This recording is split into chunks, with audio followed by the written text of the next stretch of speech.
Filosofía en tiempos de no filosofía Parques. Bienvenidos al episodio 25 de diciembre. Feliz Navidad para todos. Hoy es un tema muy especial porque hablamos de la culminación del pensamiento de Hegel, pero sin antes desearles una feliz Navidad y que la pasen con sus seres queridos. Y si no, pues recen mucho para tener una buena Navidad. Bien. Vimos cómo la fenomenología influyó en corrientes filosóficas posteriores, desde el marxismo hasta el existencialismo y la teoría crítica. Además discutimos las críticas y los debates que han suscitado a lo largo de los siglos, especialmente en la relación con su estilo, su enfoque idealista y su visión teleológica de la historia de hoy. Nosotros hoy vamos a adentrarnos en un poco los aspectos más complejos y fundamentales del pensamiento hegeliano, que es el idealismo absoluto. Este concepto es central en la filosofía de Hegel y constituye la culminación de su sistema filosófico. Para comprender el idealismo absoluto tenemos que entender la naturaleza de su visión sobre la realidad, el conocimiento y la relación entre el sujeto y el objeto. Bueno, que se desarrollan a lo largo de la filosofía evidentemente, y el idealismo absoluto es una teoría filosófica que sostiene que la realidad última es de naturaleza espiritual o mental, y que toda la realidad se desarrolla a través de un proceso dialéctico hacia un estado de autocomprensión y reconciliación. En contraste con el idealismo subjetivo, que pone énfasis en la mente individual, y el idealismo objetivo, que subraya el papel de las instituciones y las estructuras sociales, el idealismo absoluto de Hegel implica una visión de la realidad como un todo interconectado en el que el individuo, la historia y la sociedad forman parte de un proceso único de desarrollo. En términos sencillos, el idealismo absoluto puede entenderse como la idea de que todo lo que existe, incluyendo el mundo físico, las relaciones sociales y los pensamientos humanos, es una manifestación de un principio absoluto, el espíritu o Heimlich. Y este espíritu no es algo ajeno o separado del individuo, sino que se despliega a lo largo de la historia, evolucionando y alcanzando un grado de autocomprensión y libertad. A través de ese proceso, la división entre el sujeto, o sea, la conciencia individual, y el objeto, o sea, la realidad externa, se separa.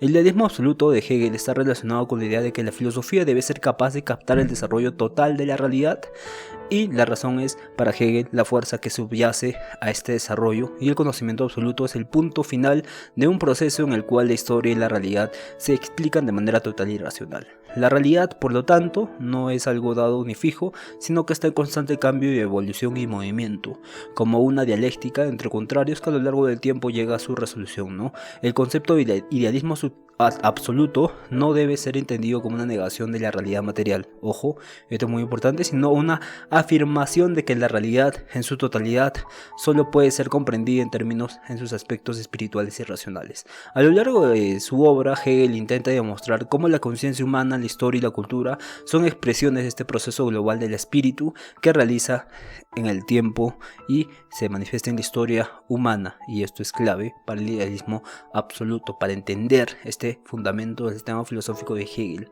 Bueno, es necesario también dar un contraste, un resumen de todo lo que mencionamos, ¿no? El idealismo de Hegel sostiene que la realidad última es de naturaleza espiritual y mental. Ojo, eso es clave, recuérdatelo cuando te hablen de Hegel, ¿no? Que es el idealismo absoluto. Tú mencionas que Hegel sostiene que la realidad última es de naturaleza espiritual y mental, en contraste con otras formas de idealismo, como el idealismo subjetivo, como vimos, una conciencia individual se centra en el sujeto, o el idealismo objetivo, que sostiene que las instituciones y las estructuras sociales, que evidentemente son ideas que se han creado y han constituido materialmente y evidentemente controlan a los individuos. Por eso se llama objetivos, porque una universidad sigue siendo una universidad, ¿no? El Congreso sigue siendo el Congreso, como objetivamente para todos. Por eso se centra en este idealismo objetivo, que es diferente al subjetivo, la conciencia individual, que es muy diferente al idealismo absoluto de Hegel. Entonces, el idealismo absoluto propone que la realidad en su totalidad es una manifestación del espíritu. El espíritu en alemán es Heimlich, o Hegel en su libro pone Heimlich. que este espíritu no es un ente aislado o abstracto, sino un principio dinámico que se desarrolla a lo largo de la historia, ¿no? Alcanzando autocomprensión y la reconciliación final a través de un proceso dialéctico. El concepto de dialéctica es esencial para entender el idealismo objetivo, absoluto, dado que la dialéctica es un proceso mediante el cual el espíritu, la razón, se despliega y se desarrolla. Y este proceso no es lineal ni predecible, sino que avanza mediante la resolución de contradicciones internas, ¿no? En el sistema hegeliano, el desarrollo del proceso y la realidad sigue tres etapas fundamentales. Una es la tesis, una afirmación inicial, una condición dada ahí, la afirmación. La antítesis, que es la contradicción o la negación de esa afirmación de la tesis. Y la síntesis, que es la resolución de la contradicción, que supera la oposición entre tesis y antítesis, llevando una forma superior de comprensión. Y este movimiento dialéctico no solo se aplica al pensamiento humano, sino a toda la realidad, ¿no? Hegel sostiene que la historia del mundo, la cultura y las ciencias, la política y todo son expresiones de este proceso dialéctico. A través de la dialéctica, la realidad va desplegándose y el espíritu llega a comprenderse completamente a sí mismo mediante esta dialéctica. Y el idealismo absoluto menciona a Hegel que el espíritu es este principio dinámico que se desarrolla en tres, evidentemente, fases principales, ¿no? Y aquí podemos hablar de cómo también han relacionado o se podría relacionar en la Edad Media con la Santa Trinidad, ¿no? Porque esto evidentemente es herencia de toda la filosofía anterior a Hegel, ¿no? Como Kant, Descartes, los escolásticos, la patrística, Platón, Aristóteles. Hegel tuvo que leer todos los filósofos para recién formular esta dialéctica, ¿no? Incluso con Sócrates se da la dialéctica, ¿no? Donde Sócrates preguntaba a sus alumnos tal cosa y ellos respondían y Sócrates les cuestionaba eso y ellos mismos tenían que autorresponderse aquella respuesta que habían dado, ¿no? Tenían que reformular o tenían que interiormente generar nuevas ideas. Y esto era lo que era la dialéctica socrática, ¿no? Antes de Hegel, pero Hegel trató, unió, heredó, mejoró, sintetizó, lo pueden llamar como quieran, pero desarrolló esta dialéctica que ha sido el método de la dialéctica materialista, ¿no? Que Marx evidentemente ha hecho, y de acuerdo a eso el mundo se ha vuelto más enfocado en la materia, ¿no? Como desarrollo del individuo y del espíritu y la conciencia.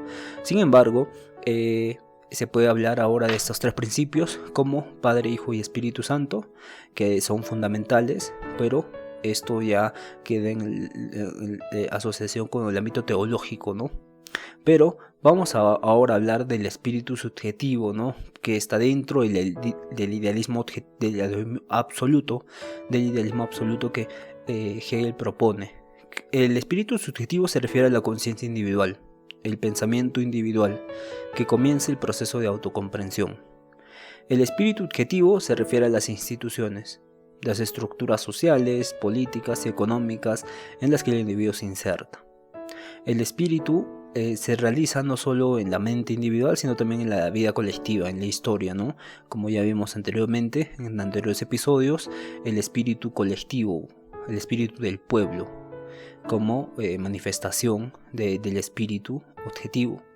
Y el espíritu absoluto que Hegel propone representa el momento culminante en el cual la autoconciencia se alcanza plenamente, y en este estado el espíritu ha superado las contradicciones internas y se reconoce completamente en su totalidad, tanto en su forma individual como colectiva, en su relación con la realidad en general. Y este proceso culmina con la reconciliación de las opuestas dualidades de sujeto y objeto, ¿no? El pensamiento y realidad, libertad e inevitabilidad. Hegel entonces sostiene que el mundo en última instancia es racional y que la razón se manifiesta de manera completa en el espíritu absoluto, que es la conciencia total que trasciende todo el proceso histórico como también toda la realidad. Y este proceso dialéctico se puede aplicar a toda la realidad, y eso es realmente muy interesante, ¿no? Que el conocimiento absoluto se llega a través de este proceso dialéctico y se llega por esas tres fases. El primero, como vimos, es el espíritu subjetivo, luego pasamos al espíritu objetivo, luego pasamos al espíritu absoluto, que tendríamos un conocimiento absoluto, que es una de las claves para este idealismo también absoluto. Y este autoconocimiento o este conocimiento absoluto es la comprensión total de la realidad, ¿no? Es la autorrealización del espíritu, donde la conciencia, que al final del proceso dialéctico llega a saber todo lo que ha sucedido en la historia y el pensamiento, y en el pensamiento está estrictamente relacionado con la historia y el individuo, así como la realidad. Por lo tanto tiene un conocimiento completo, donde hay una unión del individual y la totalidad, del individual y la totalidad, de lo particular y lo universal. Y este conocimiento absoluto es el culmen de todo conocimiento racional, es el todo racional, ¿no? Y evidentemente el pensamiento está estrictamente relacionado y lo que corresponde a una parte del todo racional, ¿no? Pero a la vez este todo racional autocomprende, tiene conocimiento absoluto de la realidad y por lo tanto de la historia, por lo tanto de la cultura y demás, ¿no? Y entonces la relación entre el idealismo absoluto y la historia es que la historia no es una simple conjunción de hechos aleatorios, sino que es un escenario donde el espíritu se desarrolla y se despliega a través de la dialéctica de conflictos, avances y superaciones. La humanidad alcanza a una autocomprensión más profunda de sí misma y en última instancia de la verdad absoluta, ¿no? Para Hegel es importante la unidad del sujeto y el objeto, ¿no? En la filosofía hegeliana no existe esta división estricta entre el sujeto, la conciencia, y el objeto, la realidad externa, ¿no? El conocimiento no es un simple reflejo de la realidad, sino una manifestación de la razón misma, que se expresa tanto en la conciencia humana como en el mundo extenso. Como vimos en el anterior episodio, hablamos de que este saber absoluto, este saber completo, se da cuando al yo se le ve como un y a la cosa se le ve como un esto. Y en esa relación esto, dentro del saber absoluto, se encuentra esta unicidad del sujeto y el objeto que vive en un mundo, que más tarde toma Heidegger también para hablar del ser. El ser no se encuentra en las cosas mismas, sino se encuentra en mi relación con el mundo, en el estar en el mundo. Básicamente Heidegger habla de una ontología mucho más compleja, donde las cosas también no están dentro de los objetos. Bueno, la esencia de las cosas no están en las cosas mismas, ni tampoco está en el sujeto. Está en la relación que yo le doy, que yo tengo entre yo y las cosas. Está en ese juego, en esa función, para qué, en el para qué. Y esto es fundamental, ¿no? Porque se toma este pensamiento de Hegel. Y la historia no es aleatoria, tampoco es caótica. Hegel ve a la historia como el despliegue de la razón a lo largo del tiempo, un proceso que lleva al espíritu a un nivel de autocomprensión más profundo, y este desarrollo histórico tiene una dirección lógica, en la que cada etapa se supera y se integra en una forma más avanzada de conocimiento y libertad, ¿no? Donde las contradicciones también se reconcilian, ¿no? Y las oposiciones son vistas como momentos necesarios en el proceso de autocomprensión del espíritu. En lugar de rechazar las contradicciones como algo negativo, Hegel las ve como esenciales para el progreso, ya que solo a través de ellas el espíritu puede alcanzar una autocomprensión más profunda de sí mismo y del mundo, que eso es realmente interesante y fascinante, ¿no? Porque muchas veces en la sociedad líquida, la modernidad líquida, como se le denomina a la actualidad, donde todo es consumismo y todo se ve el lado positivo de las cosas, la negación para Hegel es importante porque el espíritu se autoconoce y tiene una comprensión más profunda del mundo y de sí mismo cuando existe esta dialéctica entre opuestos y se llega a una síntesis, que es el desarrollo de la cultura, la sociedad y demás, que es muy interesante y curioso, ¿no? Hegel también aborda la relación entre el pensamiento y la realidad de manera compleja y profunda a través de este idealismo absoluto, ¿no? Para Hegel no existe una superación radical entre el pensamiento, o sea, el sujeto, y la realidad, el objeto. En lugar de considerar dos entidades separadas, Hegel las entiende como interdependientes y dialécticamente relacionadas. La relación para Hegel no es algo que existe independientemente del pensamiento, y el pensamiento es algo simplemente una reflexión, un reflejo pasivo de la realidad externa. Ambas esferas están profundamente conectadas y su relación se desarrolla a través de un proceso histórico dialéctico. En la filosofía de Hegel, el pensamiento y la realidad no son dos elementos opuestos o aislados, sino que Hegel sostiene que la realidad o el ser se refleja y se realiza en el pensamiento o la conciencia. Y esta idea se encuentra en el núcleo del idealismo objetivo, donde Hegel sostiene que la realidad, que sería el ser, se refleja y se realiza en el pensamiento o una conciencia, según la cual todo lo que existe, las ideas más abstractas hasta los fenómenos naturales más materiales de todos, es una manifestación de un principio unificado, que sería el espíritu. Hegel argumenta que el pensamiento no es un simple reflejo o representación de una realidad externa preexistente, más bien el pensamiento es un proceso activo que de autodespliegue de la razón, que está intrínsecamente ligado al desarrollo de la realidad misma, y este proceso dialéctico implica que el pensamiento y la realidad se co-crean mutuamente, ¿no? Y la realidad se manifiesta a través del pensamiento, y el pensamiento se desarrolla a medida que se confronta y se resuelve las contradicciones dentro de la realidad, ¿no? Dentro de sí misma se va autocomprendiendo y se va llegando a soluciones que luego pasan a ser tesis, y luego vienen contradicciones, y así va evolucionando el espíritu absoluto. Y esto es realmente muy interesante, dado que la dialéctica es el método central de Hegel para comprender la relación entre el pensamiento y la realidad, ¿no? Donde la dialéctica se refiere a este proceso de contradicciones y superaciones en el cual dos ideas y dos realidades aparentemente opuestas se enfrentan y se resuelven en síntesis, que es una forma más alta de comprensión. Y este proceso dialéctico se aplica tanto al pensamiento como a la realidad, es lo que permite que el pensamiento y la realidad avancen juntos a un conocimiento más completo y verdadero, ¿no? Y esto no es estático, sino que se mueve a través de contradicciones y resoluciones, alcanzando una comprensión progresiva más completa. Y una de las obras claves para este desarrollo está relacionado con el pensamiento y también la realidad, que es la fenomenología del espíritu, donde Hegel traza el camino a través del cual el espíritu, que es la conciencia, se desarrolla de formas formas de conocimiento inmediato, o sea, sensoriales, pasando por experiencias de alienación y conflicto hasta llegar a una comprensión total de sí mismo y del mundo. Y este proceso es el viaje del pensamiento a través de la historia. La historia juega un papel importante para que tenga sentido todo este proceso dialéctico de la autoconciencia y la libertad, en el que el pensamiento y la realidad van entrelazados. Finalmente se reconocen como una unidad en la fenomenología de Hegel y muestran cómo la conciencia va tomando conciencia de la realidad a través de sus experiencias, y cómo esa experiencia de la realidad se va reflejando y transformando en el pensamiento. Y la dialéctica en la fenomenología es una forma de mostrar cómo el pensamiento se desarrolla en el diálogo con la realidad, dándole nombre a las cosas, añadiéndole contextos y demás, en lugar de simplemente reflejarla o reaccionar ante ella. Como, Kant también estaba en esa línea, pero Hegel ya hace un aspecto mucho más de autoconciencia, mucho más complejo de esta unidad entre el sujeto y el objeto, ¿no?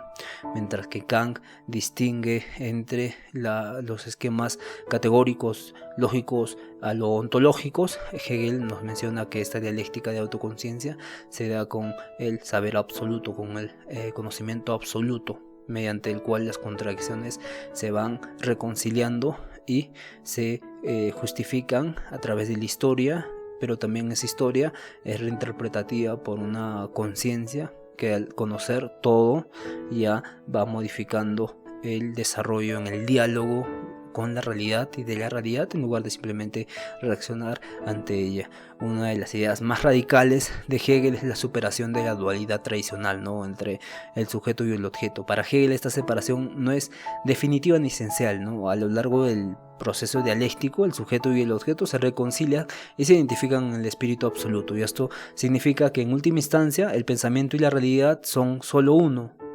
donde la realidad está impregnada de razón y el pensamiento llega a reconocer y comprender esa razón en todas las dimensiones de la experiencia humana, ¿no? Hegel utiliza el concepto de reconocimiento específicamente para describir este proceso de reconciliación.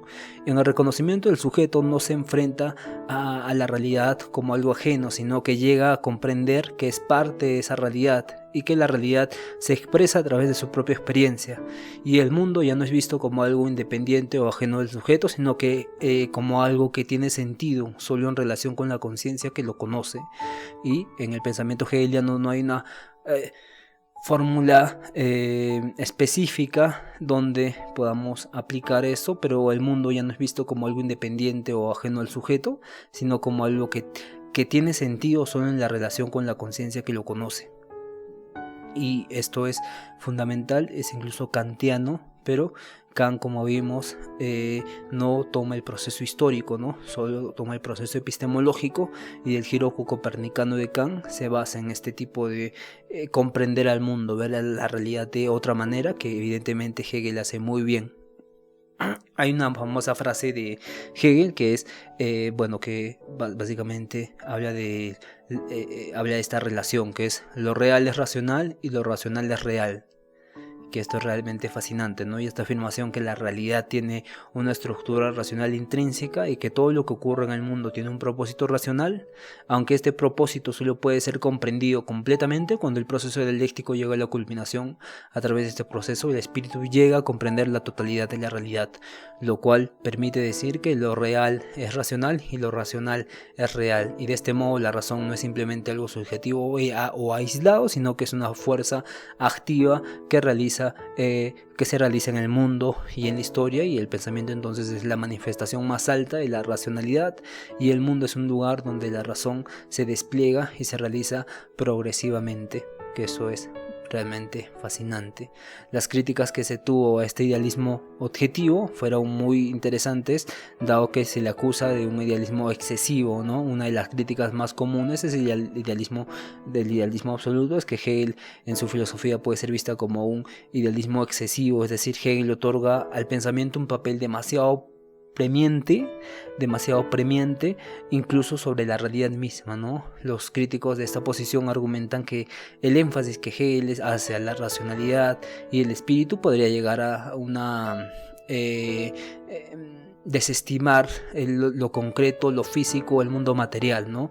Desde esta perspectiva se acusa a Hegel de presentar un modelo en el que las ideas o los principios espirituales se imponen sobre la realidad tangible de una realidad que no está justificada ni empíricamente ni filosóficamente, ¿no? Y Hegel ahí tiene una crítica en su modelo en que las ideas o los principios espirituales se imponen sobre la realidad, sobre la materia. Y esto evidentemente es una manera de que no está justificada ni empíricamente ni filosóficamente, dado que no podemos experimentar, como Kant diría, los kantianos también, no podemos hablar de aquello metafísico o del espíritu, dado que no tenemos experiencia de eso, ¿no? Y evidentemente la crítica se le acusa a este idealismo excesivo. También otra crítica es el espíritu como concepto ambiguo. El espíritu, Gaines, es el que ocupa una posición central en todo el idealismo de Hegel, ¿no? También ha sido objeto de muchas críticas, dado que muchos filósofos consideran que el espíritu es un concepto demasiado vago, abstracto, metafísico, lo que dificulta su aplicación concreta en la explicación del mundo material, y el espíritu absoluto, que en la visión hegeliana constituye la culminación del proceso histórico y filosófico, es un concepto casi místico que algunos ven como una reconstrucción filosófica especulativa sin bases claras en la realidad empírica. Para los críticos, este énfasis en lo abstracto podría desviar la atención de cuestiones más prácticas y tangibles de la filosofía y la vida cotidiana. También Hegel tenía una visión teleológica de la historia, ¿no? En la que creía que el desarrollo histórico sería un proceso inevitable hacia un estado final de autocomprensión y libertad del espíritu, y esta teleología histórica ha sido uno de los puntos más debatidos de la crítica a Hegel, dado que, por ejemplo, Marx se basó en la filosofía hegeliana para desarrollar su propio materialismo histórico, pero criticó a Hegel por su visión idealista de la historia, ¿no?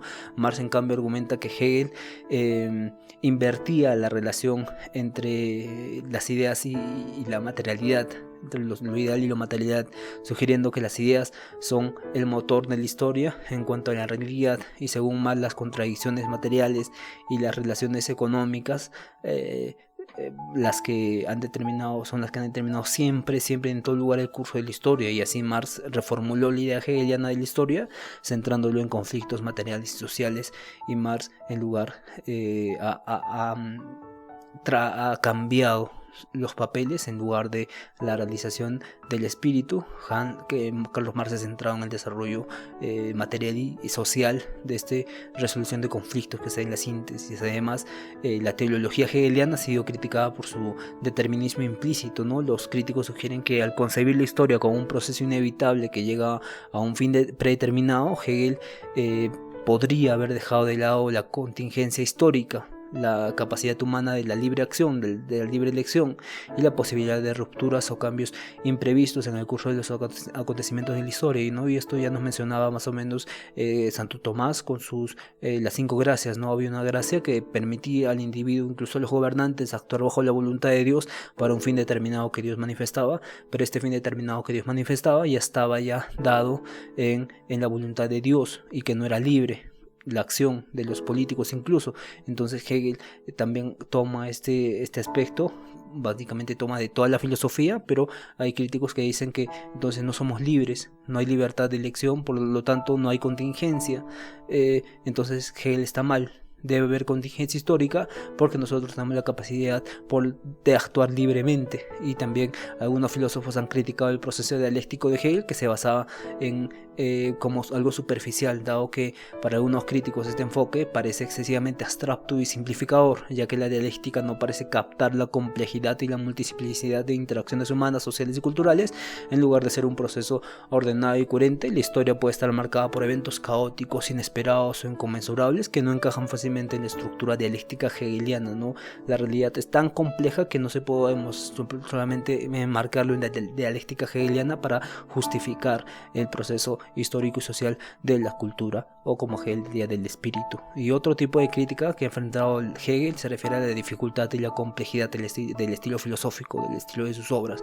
Como vimos en muchos casos, la crítica se basa en que Hegel tiende a construir un sistema tan complejo y autorreferencial que puede ser difícil de entender, que se conecta básicamente que desconecta con la realidad cotidiana, o cómo puede ser aplicado a problemas prácticos, ¿no? Algunos filósofos argumentan que en lugar de clasificar las ideas, la filosofía hegeliana termina siendo una metafísica esotérica que se asemeja o que se aleja muy raramente, muy difícilmente, muy claramente de la filosofía aplicada, de la filosofía práctica, que básicamente sería una filosofía como la de Kant, o como la filosofía política, o como la ética incluso, ¿no? Que tienen un enfoque más prácticos y más cotidianos a la vida humana. Bien, sería entonces el desarrollo de Hegel y el espíritu absoluto, ¿no? Que es fundamental, este idealismo absoluto de Hegel, que ha impactado durante muchos siglos y es multifacético en la filosofía posterior, porque si bien es criticado y transformado por filósofos como Marx, Nietzsche, Heidegger, Foucault, también sirvió como punto de partida para numerosas corrientes filosóficas que intentaron reinterpretar y aplicar sus ideas en contextos contemporáneos, ¿no? Desde el marxismo hasta la fenomenología, la filosofía política, las críticas postestructuralistas. La influencia de Hegel ha sido siempre muy apreciada en el mundo de la filosofía y en el mundo en general, dado que sigue siendo un tema clave en los debates sociales y políticos del mundo moderno. Muchas gracias por escucharnos y nos vemos el día de mañana con la filosofía de la historia de Hegel. Feliz Navidad a todos y que la pasen muy bien.